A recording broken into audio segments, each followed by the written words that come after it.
Heide and head coach Scott Rueck. Scott, would you like to open us up with a statement? Well, it was fun to be in Gill, an accounting game. I was impressed by Northwest Nazarene as we were preparing for them. I liked their system. I liked the way they play. It's disruptive. Knew, that was going to be a challenge for us just because we hadn't seen anything like that yet as a group. And with this team, it's like every night is a lesson. Every opponent is a classroom experience and a test to try to pass. And so the first quarter was clunky. I liked our intensity and just maintaining and playing through it. And then second quarter a little bit better. We had that run, and then they made their nice run back to finish the half. And then the third quarter was beautiful basketball, I thought. It looked more like us.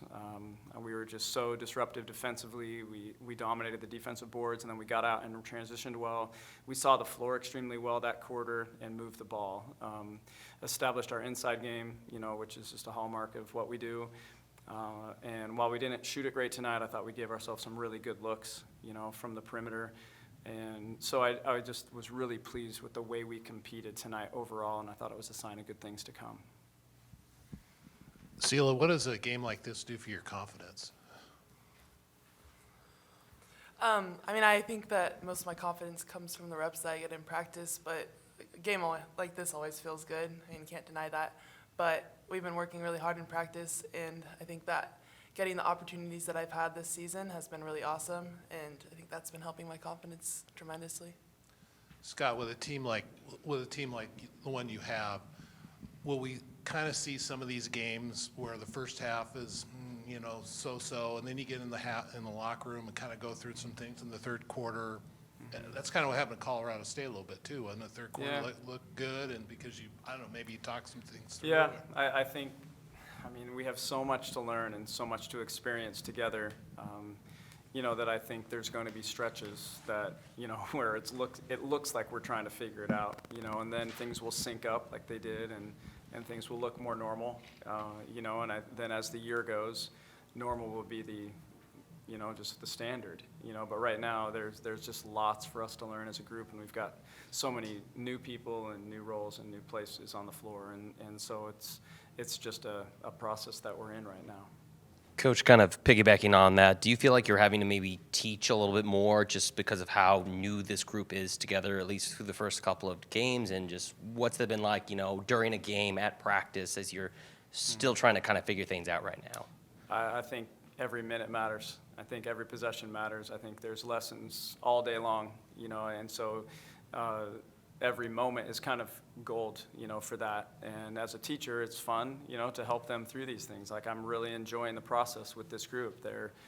They want to be great. They all individually want to be great, collectively want to be great, and it's fun to help a group that's hungry like that, and so there's a lot for us to learn.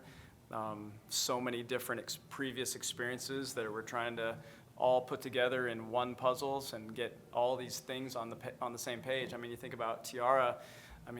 When you think about her high school experience, club, trainers, and then I'm her third college coach. That's a lot of different, backgrounds, a lot of things in her head that, we're trying to sync up, and that's the case with a lot of people on our team, let alone maybe a language barrier here or there, so it's just this process that we're on that, I'm finding joy in it, and then when things do sync up, it's super rewarding, so tonight, that third quarter was beautiful to see it kind of come together, at least in this game, now what's next? It will be very similar going forward. And Tiara, for you, obviously it felt like in that first quarter and the third quarter, you were kind of that spark not only offensively and defensively. Did it feel like that you kind of needed to give that extra oomph? And what was it like, especially in the third quarter, to kind of get the tone started for the Beavers tonight? I definitely think that it was a collective effort, definitely. But I felt when seeing my first shot go in, it was like, wow, okay, let's turn me up. And then I feel like after that, it just kind of everything else followed, and I feel like that happens with a lot of other players on our team as well. And just seeing that in the third quarter especially, that definitely was like, wow, we can be really great, and I think everybody got a glimpse of that tonight. Sela, it seemed like it kind of in the second half, they were feeding you the ball more. During the halftime, was it something that coach said, we need to get the ball to you more, or is it something coming from you that's like, hey, like, whenever you get the ball to me, it's working well? Is that fueled by you? Is it fueled by Scott? Does it just kind of happen in the moment? And how do you feel like the team did once they started seeing that success, finding you? And how exciting was that? Kind of like, hey, they're giving the ball to me, and like, it's working really well. Just what is your feelings during those moments? I think especially during our halftime, we were able to refocus our execution, and I think that the biggest part of execution in this game was mismatches, and that was a big one for me personally. And we've been working really hard on post passing and getting good seals, so I think it paid off a lot tonight, and it was a lot of fun. Coach, losing McKenzie in the preseason, what did that? Did you have like a thought or a projection of what her role might have been on the team, and then you have to find a new way to fill what you were thinking maybe McKenzie was going to bring to the squad? Well, she's high IQ. I mean, she gets the game. She's a natural point guard that can play off the ball as well. And so we used her, mostly we were using her off the ball. And in our system, you can have 2 point guards out there at the same time, and I actually really like that. And so she was in that role. And so, I've told her when she's out, I said, I'm really missing your understanding of the game right now. She just gets it. And, for that reason, that's a big loss for us. But others are stepping up, and that's sports, and that's basketball, and in her absence, So is that a situation where maybe Chloe maybe will carry more of a load early on in her playing career than might have been the case otherwise? Possibly, yeah, possibly. And so it was pretty early, so I mean, everything was kind of sorting itself out, so no roles were defined. I mean, I was still at that point getting to know everyone, and so I can't really say, what would have happened or what things would be like if she had remained healthy, but we are missing her. Tiara, just a few games with this group now. Are you starting to feel comfortable with your role and how you fit in with this group? Yes, I definitely believe that I am. I definitely believe that Coach Scott and as well as the other coaches have definitely helped me into shaping me into the player that I definitely am becoming, and it's just very exciting to see. And Coach Rueck, this next month, so much road, so little Gill. Have you had a preseason like this, or a non-conference schedule like this at Oregon State that you can recall? And obviously, there's reasons for that. What do you think it'll do for the team being on the road so much in the next 6 weeks? Well, no, we haven't had anything like it because things were different, previously. And so you got to adapt with the changes that have been handed to us, and part of that was to elevate our non-conference schedule. And in order to do that, and that's, kind of in some ways last minute, we were scrambling to put our non-conference schedule together because of all the uncertainty. You got to go to where those teams are, and in this case, this year, that was on the road a lot in tournament situations. And so I'm excited about it. We love being in Gill, of course, so that's the trade-off. That's unfortunate.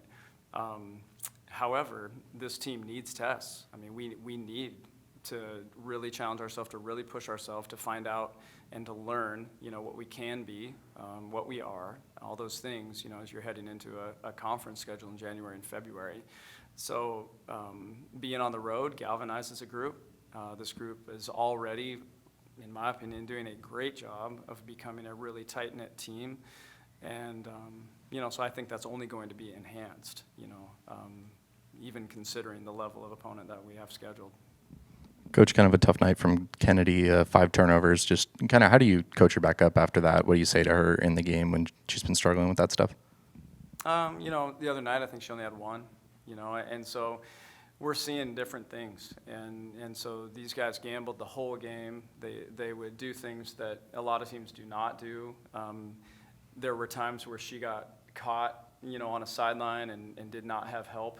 Because we're just learning how to handle each of those situations. It's so hard to mimic those things in practice. You can talk about it, but you really learn it through competition, through the film that we'll watch after this.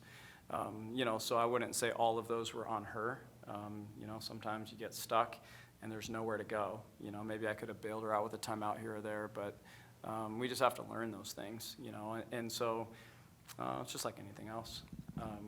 Just experience, adds up. And so it's better tonight than other nights probably. And just in total, 21 turnovers as a whole, it was a bit of an issue at the beginning of last season. And I'm just curious, how do you kind of, recenter and refocus in that area?